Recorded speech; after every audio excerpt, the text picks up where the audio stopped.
A forbidden romance develops between a human and a fairy. I discuss this and more on today's episode.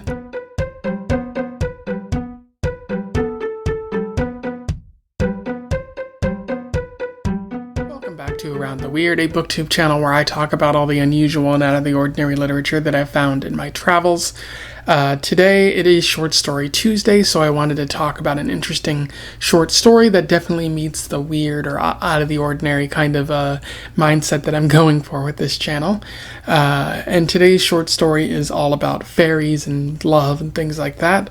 I am referring to Honey and Cold Stars by Amy Rose Capetta, which was published around 2018. For those who don't know, Amy Rose Capetta is an American writer who's been getting their work published for about the past 10 or so years now.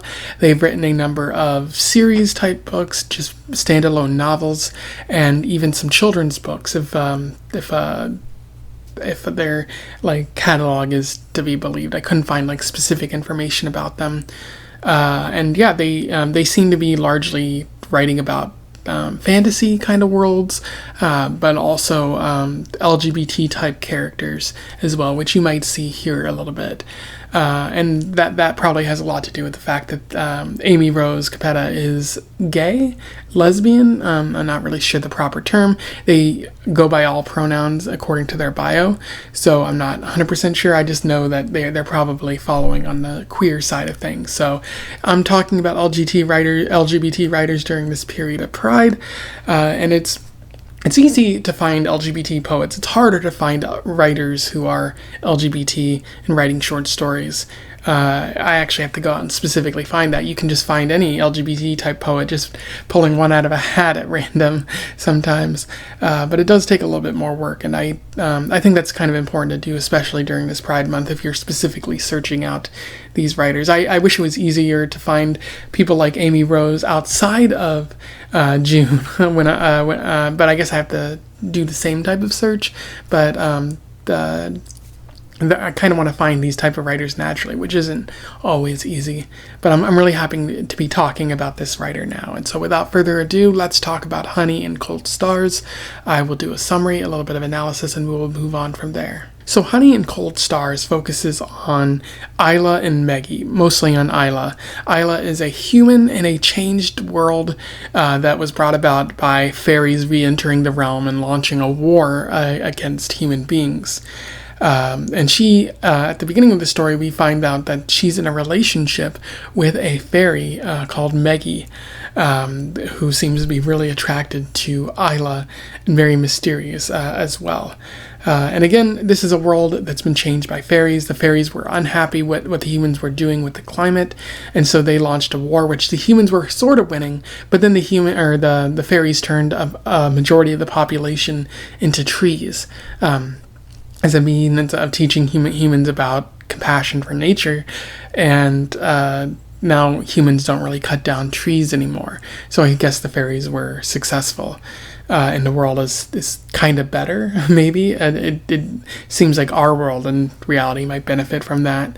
Aayla even lives in a hillside with her father, who is still an accountant in this changed world. It seems like Megi makes Aayla feel good. Aayla wants to be around Megi, and Megi has some sort of strange attraction to Aayla that's kind of elaborated upon, but not fully. And near the beginning of the story, Megi invites Aayla to Faerie Court to hang out and whatnot. And in order to do so, Megi applies body paint to Aayla in order to give her permission to be there. When they get there, there's some dancing going on. Aayla thinks that Megi sort of charmed her into dancing in a specific way, but Megi says that it's always been in her DNA to dance that well. And then eventually, Aayla becomes scared because the fairies are sort of directing their attention to her, and then the Faerie Court even aims weapons at both Aayla and Megi.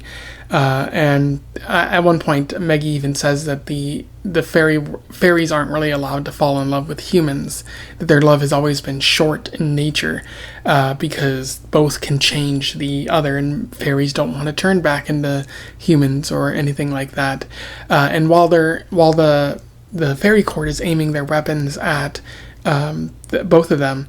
Aayla admits her love for Megi, and this emotion causes her to start crying, which cracks the foundations of the Faerie Court and causes a little bit of scared emotions from the fairies. And Megi also cries, but nothing really changes for her, but they admit their love for one another. And at that point, Faerie Court sort of disappears and their love is kind of condoned in that way.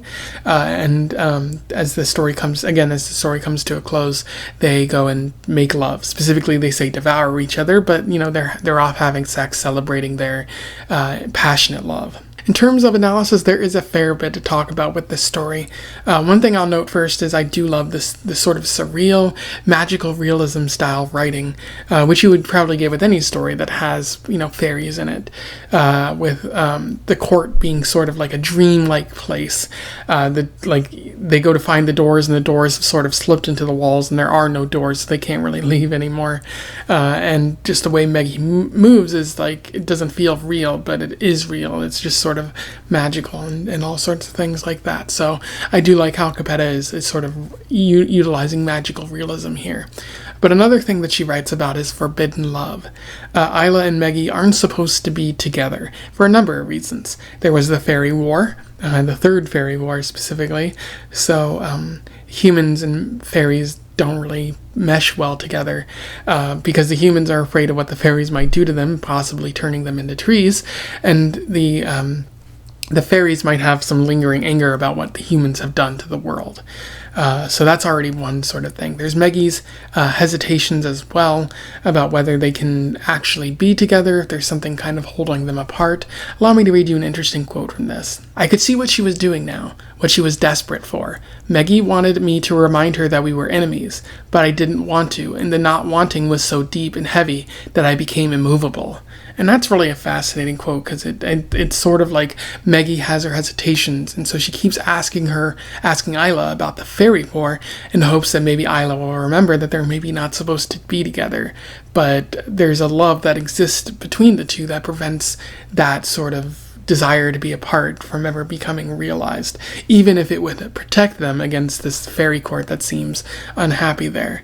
And again, there is that Faerie Court, so there seems to be disapproval from the fairies, possibly what like a cross, species type romance, what that could possibly do to both worlds, and the knowledge that too much love might turn a human into a fairy or a fairy into a human, and something might be lost in that process. So a lot of worries there. And I do have to wonder, are there parallels to romance between LGBT individuals here? Like Megi and Aayla, both feminine names. So, their love is not only cross-species, but it's same-sex. And so maybe Capetta is trying to draw attention to that as well, noting that their love might be forbidden in some way, but it's still pure and it still deserves to happen. Very romantic and wonderful to see. So you might argue the same about LGBT individuals. Not to suggest that, two people in a same-sex relationship are like a cross-species type relationship or anything like that. But the idea is kind of still there, and that it's like there's nothing really wrong with two people loving each other, as long as they are consenting and want to be together, and it can be very beautiful. And so essentially what I think Capetta is arguing is not only that, but honest love overcomes boundaries a lot of the time, which is, again, very beautiful. I might be kind of reaching a little bit based on what I know about Capetta, but I still think it's kind of there. Capetta also does a good job of world building, similar with the magical realism writing. I think Capetta establishes an interesting fantasy world in a very short time. Sort of like the water that falls on you from nowhere. Like when you lie in that story and the water falls on you, it sort of establishes an interesting new world that exists. And this one does the same way. And a lot of it is just one simple phrase, the Third Fairy War. Like a war broke out between the humans and the fairies because of climate change and the fairies wanting to reclaim a world that they felt was somewhat belonging to them. And it really establishes sort of an interesting dynamic and changes how we perceive the world, vastly different than maybe what we already live in. And I kind of want to know more about this world. So I think Capetta does an interesting job does a great job of sort of establishing a fascinating world and using a short story here. And then humans also being turned into trees, that's terrifying. But I also want to know, like, what is new about this world? Like, what has changed about this world? What else how would I function in this type of world? It really gets me thinking, and I think it's a great use of space. Because a lot of times people write short stories, but they don't maximize the space that they have. And I think Capetta sort of uses all of it to sort of create a fascinating world that is different than the one we live in. I also like the use of the emotional climax in the story, because the story is building towards a moment of great emotion. You see the discussion of the past relationship between Aayla and Megi and what it's been building towards, and the forbidden sort of romance aspect, and being invited to court and what that could mean, and Ayla's sort of fears about whether she might lose Megi if Megi finds out how she feels about her. But it all reaches sort of a climax in the moment where the Faerie Court is aiming their weapons at her, and Aayla just confesses her love and cries, and it turns into a literal moment of emotional climax. Essentially, doubts are leading to the crying that shakes the fairy world. Like, it's literally falling apart. This big emotion has brought about great change for Aayla, Megi, in the Faerie Court. Maybe they've come to realize that the love is pure, because Megi also cries, although hers doesn't really seem to shake the court. Does Megi like Aayla as much as Aayla likes Megi? I would say yes. That's probably another question entirely, but it's a love that exists, and it's brought about through this moment of emotional climax. You could also maybe ask the question about whether Megi sort of orchestrated all of this to get Aayla to confess her feelings and be open about herself, because Aayla seemed kind of closed off.